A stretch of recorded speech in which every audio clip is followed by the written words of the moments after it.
If you're a longtime subscriber and you've been watching the channel over the past couple of weeks, you're probably saying, what is going on with all of these cycling videos? So I'm going to explain that, and I'm going to walk through my last cycling video, which was actually a retrospective of an iteration that I was executing. Let me help you get inside my head a little bit and understand where I'm going with this new playlist. It's called Agile for Life. And the idea is that a lot of the Agile principles not only apply in the corporate world, but they also apply in everyday life. And frankly, that's one of the things that has made me a good Scrum Master and empowered me throughout my career to help my teams improve. So the video I'm talking about is right here on the channel, Enduring Agile, and it's called What I Learned from My First Month Cycling into the Off-Season. And I based the structure of that video on this book called Agile Retrospectives, Making Good Teams Great by Esther and Diane Larsen. It's a great book. And in that book, they lay out a kind of a structure for a retrospective that I used here called Set the Stage, Gather Data, Generate Insights, and Decide What to Do. So if you look at the video, right, and you break it down, getting into it, let's start with this segment.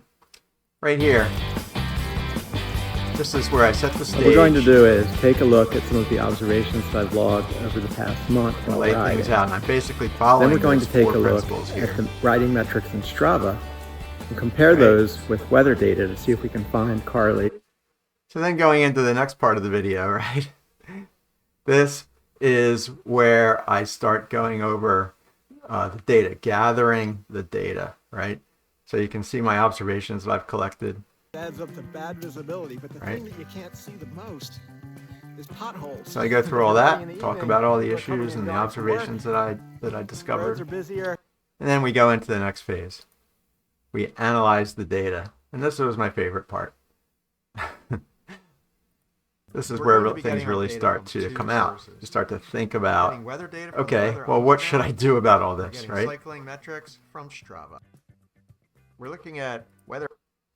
So you get to that point and you say, all right, I've thought through all this. Now, what am I going to do about it? And that's the last part, decide what to do. This is where I went through the conclusions. Putting all that data together. So I came up with 3 things that are really important to me and that I'm going to focus on. And now I have some actionable items that I can take into my next iteration.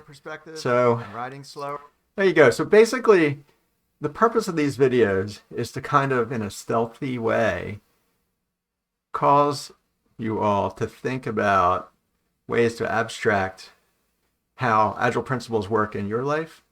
Use those in your life and benefit from it. But also, if you're a Scrum Master, take that back to your team and see if you can utilize these techniques with your team to help them improve as well.